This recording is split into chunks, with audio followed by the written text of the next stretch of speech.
Greetings and welcome to another Warhammer 40,000 kill team video.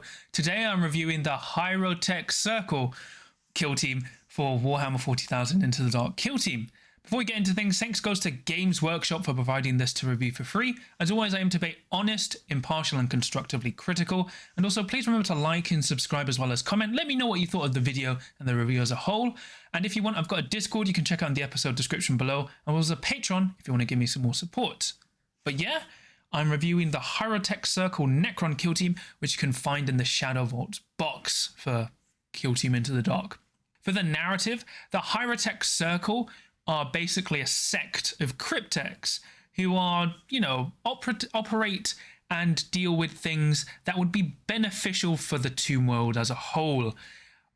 As part of this circle, they are now given command over a set of death marks and immortals, as normally a cryptech wouldn't be able to do so, as immortals are usually governed by overlords and lords.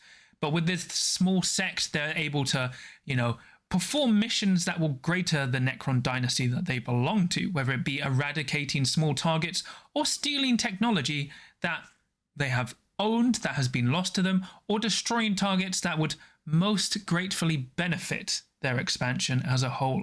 For the kill team, their archetype is recon and security, and it's really good they can take security because it's going to keep them alive. So your kill team is made up of one cryptech, which can either be a Chronomancer, who has an Aeon Stave, or an Etropic Lance, a Psychomancer, or a Technomancer. So yes, you can select between 3 cryptechs, and you only get one, which is the Technomancer in the box. Then you get 2 Plasmites, 1 Accelerator, 1 Reanimator. Then you get 5 Hyrotech Circle Operatives. So you get an Apprentech, which still burns every time I say or hear that name. A Death Mark, an Immortal Despotech with either a Gorse Blaster or a Tesla, and then Immortal Guardians with either Gorse Blasters or Teslas. And then other than Death Marks or Immortal Guardians, you can only have each operative once.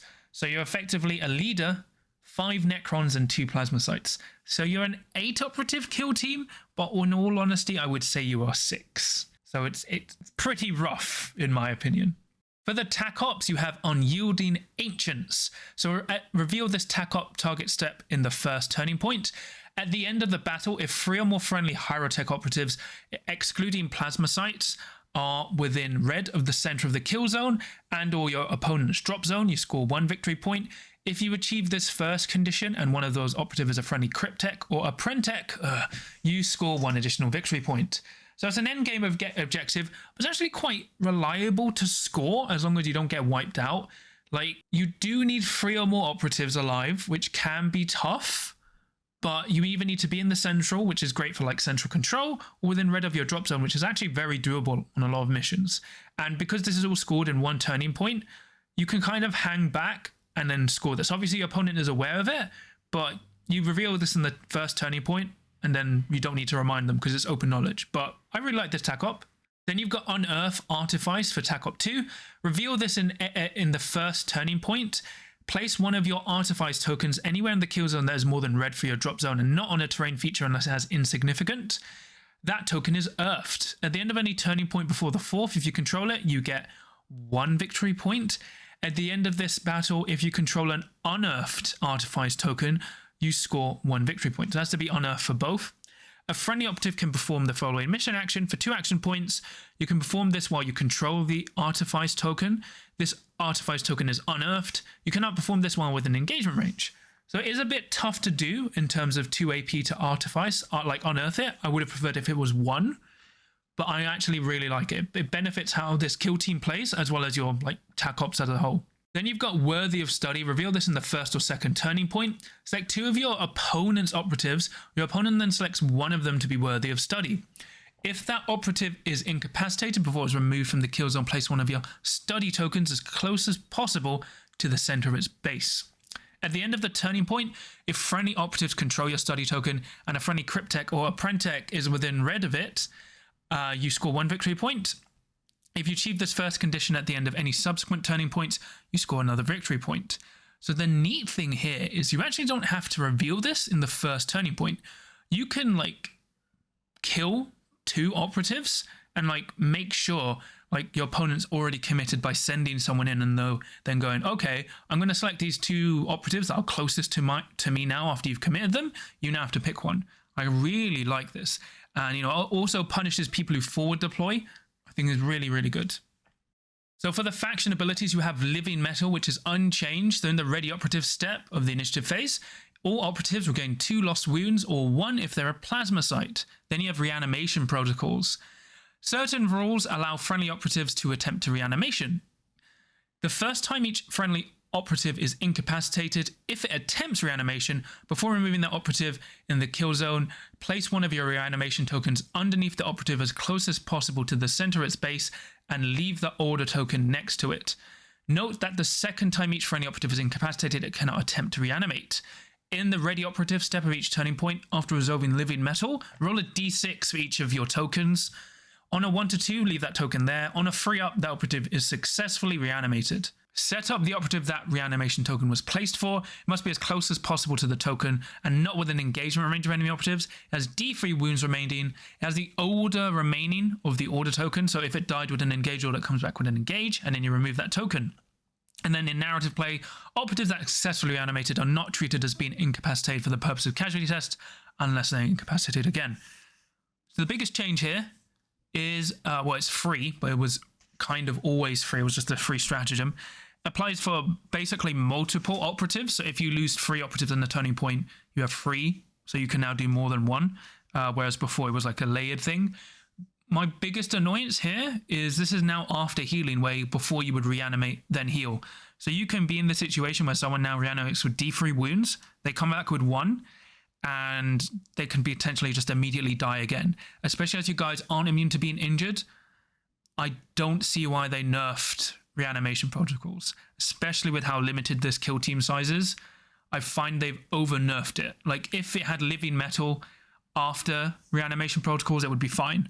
Because it's just a weird, strange change that I'm not a fan of, but it's a give and take kind of thing. Then for the strategic ploys, you have Relentless Onslaught. Until the end of the turning point, each time a friendly operative makes a shooting attack against a target within red of it.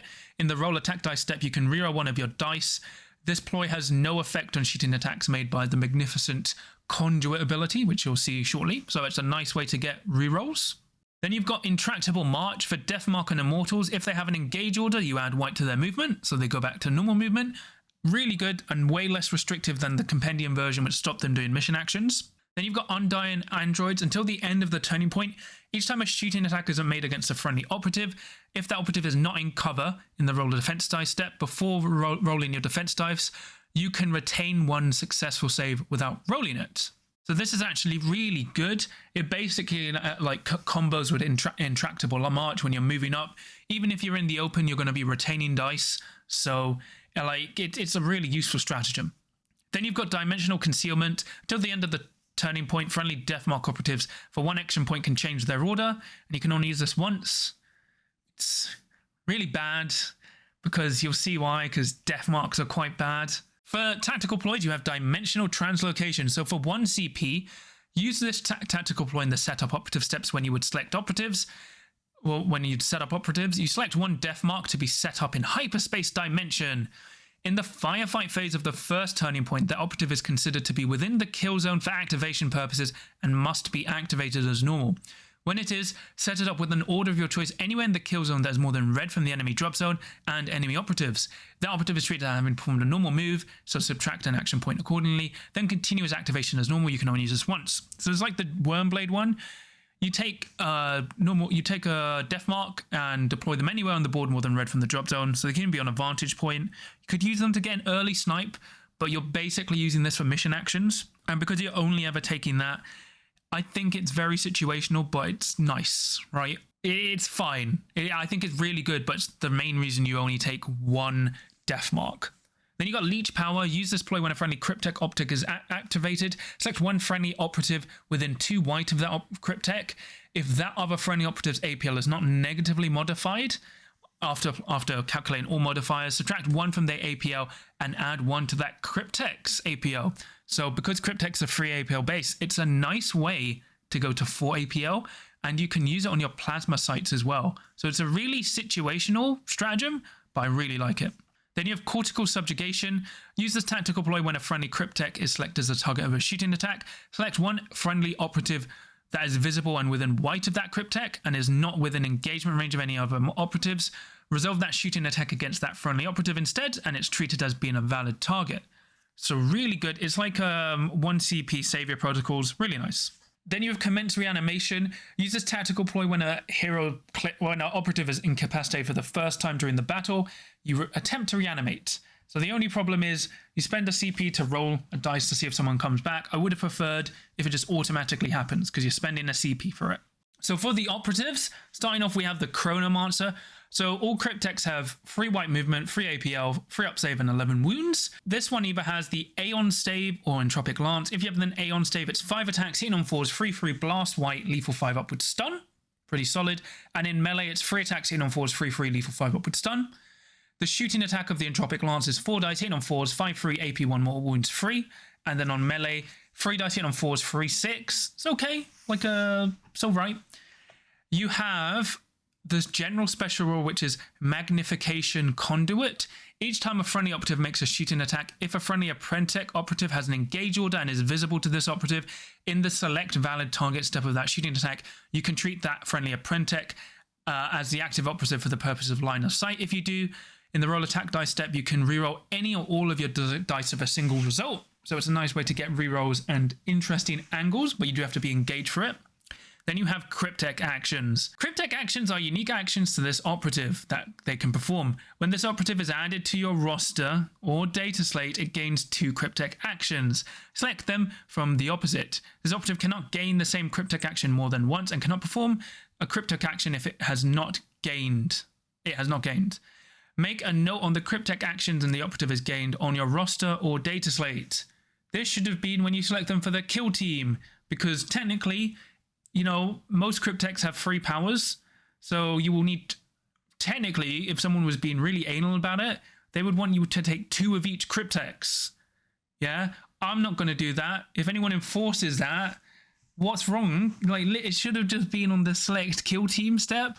Anyway, on your roster, you're going to have to put multiple multiple of each Cryptek. Just use the same miniature and just note which special rule they have.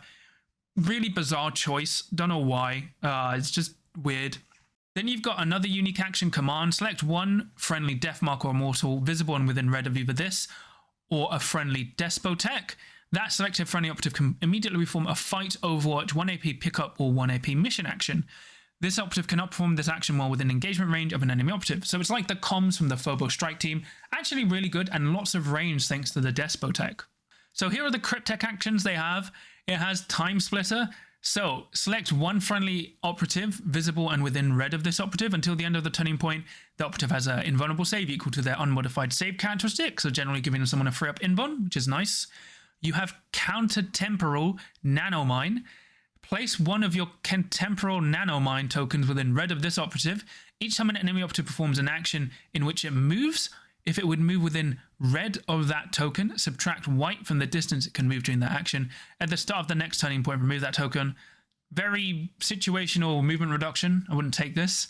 And then you've got Chronometron. Select one friendly Herotech operative visible and within red of this operative. Until the end of the turning point, you add blue to their movement.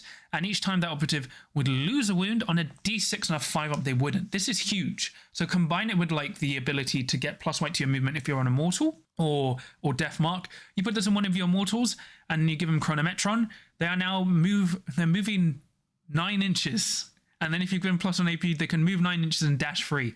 Makes your Necron super fast, and especially that guy now has a d6 5-up DPR roll. Really, really good. I really like the Chronomancer. For the Psychomancer, it has an Abyssal Lance, which is 5 dice hitting on 4s, 2/2 AP2 blast white with splash 1. So this is your Horde Shredder because the blast will trigger splash, and then when you blast into someone else, you'll trigger splash again. Really good, like a Mason into the dark. And in melee, it's 3 attacks hitting on 4s, 2 free, reap free. So got reap free. But yeah, for its Cryptek actions, it has Conjure Trauma. Select one enemy operative visible to this operative until the end of the turning point. That operative is treated as being injured regardless of any rules that say it cannot be injured. So I really like this in elite matchups, especially against Intercession. You pick someone, you make them super injured. So now they have to be injured. They are -2, they're minus white movement, and they are -1 to their shooting attacks. Really, really good. Then you've got Nightmare Shroud. Until the end of the turning point, each time an operative is within red of this operative and fights in combat or makes a shooting attack, in the roll attack dice step, your opponent cannot reroll their dice and cannot retain attack dice as critical hits. They must be retained as normal hits instead. So this is really good. The only problem is it results in you sending your Psychomancer into someone's face and hoping for the best. It's a powerful ability, but you have to time it right because you need to be in a situation where your Psychomancer can like move in and do this, and you're in a way to support your Cryptek so they just don't run it down. But really good. Then you've got the Harbinger of Despair. Select a point in the kill zone visible to this operative and treat that point as the intended target that a token can be placed flat upon, e.g. the floor of a kill zone or as part of a vantage point. Place one of your Despair tokens on that point. Each time an enemy operative would perform a mission action or the pickup action within white of that token, one additional action point must be subtracted for that operative to perform that action. In addition, when determining control of an ejector marker for a token within white of it, treat the enemy operative's total APL as being 1 less. Note that this is not a modifier, and then at the start of the action point, at turning point, remove this. This is huge. It's like the Terra token from the Legionary, except you can apply this at range. Really, really, really good. Like, if I had a choice, I would probably just go with Conjure Trauma and Harbinger of Despair, but really, really powerful ability. Really like that. Then you've got the Technomancer. So it has a Staff of Light, which is 6 attacks, hitting on 4s, 3/4, AP 1. Then Staff of Light, hitting on 3s, 4 attacks, hitting on 3/5, lethal 5 up. Should have hit on 3s on both accounts. Really bizarre. All the Crypteks hit on 4s. His special abilities, or its, is Canoptic Repair. Select one friendly operative visible and within blue of this operative. That operative regains D3, 2d3 wounds, or D3 if it was successfully reanimated this turn. Should just be always 2d3. Really frustrating it's only D3 against resurrected guys. Then you've got Nanoscarab Repair Swarm. Until the end of the turning point, friendly operatives cannot be injured. In addition, in the ready operative steps of the next turning point, friendly operatives regain up to 1 additional lost wound as a result of living metal and are reanimated with 1 additional wound remaining. So this is like, you can argue always take the Technomancer because it boosts reanimation protocol so much. Like, not only do you start with 1 additional wound, so you come back with D3 plus 1 wound, everyone heals more and no one is injured. So the only problem with the injured part, you have to do this at the start of the turning point, but the healing point carries over. So really powerful, and you could argue why you always take the Technomancer. Then you've got Rites of Reanimation. Until the end of the turning point, this operative gains the following ability. Once in this turning point, when another friendly operative would be incapacitated for the first time during the battle, if it's visible and within red of this operative, you can use this ability. If it does so, that friendly operative attempts reanimation. So personally, I think you always take Nanotech Repair Swarm, and then you either flex between Repair or Rites of Reanimation. And I haven't played enough to decide both, but I think you probably go with Canoptic Repair, just because it's very useful. But Nanoscarab Repair Swarm, really, really good. Like, you could argue always take the Technomancer because it plays into how the kill team works. Oh yeah, and all the Crypteks have fly. They're really good. So you have the Plasma Sight Accelerator, which is 3 white, 2 APL, 5 up save, 2 defense with 5 wounds. As a Spark, which is 4 attacks, hit on 4s, 2/3, range blue. Claws, which are 3 attacks, hit on 5s, 1/2. It has Living Metal. It has Scuttler. Well, it has Super Conceal. It can perform the full back action for 1 AP less and cannot be equipped with equipment, but it can do mission actions. And then Accelerate, select one friendly Death Marker or Mortal, visible and within blue, add 1 to the APL. Amazing. Like, this operative is really, it has fly, so good. You can, like, the fact it can do mission actions is why I love it so much. Like, it gives +1 APL to someone and you just fly and pick up stuff. It's great. Really, really good. Then you've got the Plasma Sight Reanimator, exactly the same, but it has Reanimation Beam. Once per turning point, when another friendly operative would be incapacitated for the first time during the battle, if it's within red, you can use this ability, subtract 1 from this operative's APL. That friendly Hyrotech operative attempts reanimation. So it's like a weird medic. but it's good. And then it has all the scuttler rules. So I actually use this for mission actions, and then occasionally it will try and force someone to reanimate immediately. But it's really good. Like, the plasma sites are really, really good. Like, they carry the team, in my opinion. Then you have the Apprentech. I hate the name. It's free white movement, you know. Free up save, 10 wounds. It has an Arcane Conduit with 4 attacks, hitting on 4s, 3/4 AP1. Pains that hits on 4s. Arcane Conduit and melee, 3 attacks, hitting on 4s, 3/5. Not bad. Has Living Metal, Magnification Conduit. So each time this operative makes a shooting attack, if a friendly Cryptek has an engaged order, you can use the Cryptek as the valid target, and then you can reroll. And then in the roll attack dice step of that shooting attack, you can reroll any or all of your dice of one result. So it's like the Cryptek ability, but mirrored. So they can use it off each other. Then you've got a Apprentech Assistant for 1 action point. Perform a free Cryptek action with this operative that a friendly Cryptek from your kill team has gained but has not performed during this turning point. That Cryptek action cannot be performed by a friendly operative again during the turning point, and you cannot perform this while engaged. So either make this operative hit on freeze or give him free APL. Really frustrating that he's the worst of both ground, but you kind of need him. This is the thing. And he takes up the slots of a warrior, like an Immortal or a Deathmark. I would rather if he was in addition, but he's good. But you kind of, some situations, want to take a normal warrior instead. Then you got Deathmark, 2 white movement, 3 up save, 10 wounds. Synaptic Disintegrator, 4 attacks, hitting on 2s, 4/4 AP1 heavy, mortal wound 1. No silent. Then it's got Fists, hitting on 3s, 3/4 damage.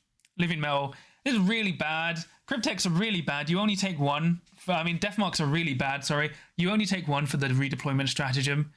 Like, they should have been Mortal Wounds 3 or Mortal Wounds 2 or something like that. In fact, they don't have Silent. Give them Silent or Mortal Wounds 2. It's bizarre. They are not good. Like, not good. Then you've got the Immortal Despotech, who is exactly like an Immortal in terms of 2 white movement, 3 up save, 10 wounds. It can either have a Gauss Blaster or Tesla Carbine. What makes it special is that it has Demand. So for 1 action point, select a friendly Deathmark or Immortal visible and within red. Once during this turning point, when it shoots in combat, make a shooting attack or a shooting attack is made against it, you can use the command reroll as a tactical ploy without spending any command points. He's got good ability. I would have liked him to have 1 more wound or hitting on 2s. He's a good conduit for certain Cryptek abilities. You always take him because he's technically a better Immortal, but he doesn't really add too much. It's a weird way that he's better. He's kind of better in name only, if that makes sense. They got your normal Immortal Guardian. Gauss Blasters are amazing. Like 4 attacks hitting on 3s, 4/5 AP1. Teslas have been nerfed in my opinion. They have 5 attacks instead of 4 hitting on 3s. They're now 3/3 instead of 4/5, and they have Splash 1. So I would have preferred it if Teslas were 4 attacks hitting on 3s, 4/5 with Splash 1. Teslas aren't great, man. Like, the only niche is on Into the Dark because they have lethal 5 up. But I don't know, why aren't even Teslas just 3/4 with Splash 1? It's really strange. I don't get it. Like, maybe in testing, Teslas were destroying everyone along with reanimation protocols and living metals that they did all these changes. But I think you've just, even with the maths, you just always go with the Gauss Blaster, even against Invons, because you force more damage. Really, really strange change. So then you have the equipment. You have Phase Oculars for 2 equipment points. For Deathmark's operative, select 1 operative, enemy operative, until the end of the turning point. Each time you make a shooting attack with a Synaptic Disintegrator against the operative, at the end of the roll attack dice step, if you did not retain any critical hits, you can change one of your normal hits to a critical hit instead. I mean, I don't know where they think all these Deathmarks are going to have all this AP for, but it should have been a free action. Like, it's not good. Not good. Hyperphase Blades. So I forgot to talk about this with Immortals, but Immortals have 4 attacks base, 3/4 damage, and they hit on 3s. They're really good in combat. So the Hyperphase Blade gives them lethal 5 up. Actually a solid shout for them. Then you have Tesla Weave for 2 equipment points. Each time an enemy operative finishes a charge action with an engagement range, roll 3d6. For each 5 up, the operative suffers 1 mortal wound. Not as good as it is. It's kind of a Hail Mary, which I'm not a fan of. Then you've got Arc Shock Projector for 1 equipment point for Immortals equipped with Tesla Carbines. Each time a friendly operative makes a shooting attack with a Tesla Carbine for that shooting attack, for the purpose of the splash special rule, you inflict mortal wounds on the target and each operative visible within blue instead of white. So it's a nice change for Teslas, but it's not great. Then you've got Phase Shifter, which can only be taken once. It's only for your Cryptek. Your Cryptek gets a 4-up invuln. It's okay. Then you've got Devour Nano Scarabs, which are unchanged from the Compendium. It's 4 attacks, hit on freeze, 3/4, range red, indirect, lethal 5-up, and limited. So it's a weird crack grenade. Then you've got Quantum Reanimites, which can only select once. While a friendly operative is within blue of this operative, each time the operative would lose a wound as a result of mortal wounds. On a 4-up, you don't lose any wounds. It is very situational. Generally, you're just taking like Devour Nano Scarabs, and probably just Hyper Phase Blades. Like, not much else, really. Then you've got all the narrative spec op rules you can want for your Necron kill team, showing you how they work narratively with all the equipment that benefits that, with some really nice stuff, which really wish kind of came into the, competitive side instead of just being narrative only. So for the kill team overview, the Hyrotech Circle kill team is very strange. I feel for the rules designers because it feels like they were kind of stuck with whatever miniatures they were given with. I feel this kill team is tough because I'm not a fan that you can't heal after reanimating. It's really a weird change. You technically are a 6 operative kill team with 2 mini operatives. So compared to other elite kill teams, this kill team falls apart. In my opinion, it's going to be really hard.